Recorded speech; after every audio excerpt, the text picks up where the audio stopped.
Hi guys, welcome to this new video tutorial. In this video, I will show you the easiest way how you could delete the Google Chrome browsing history. To do that, open your Google Chrome, click on the three dots on the right, and click on History. Again, click on History, or simply you can just click Ctrl H to open History.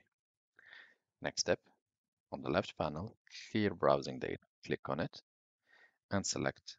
You have two options, Advanced or you have Basic. For the basic, it will only delete browsing history and it will only delete cookies and site data and it will delete cached images and files. You can choose which hours.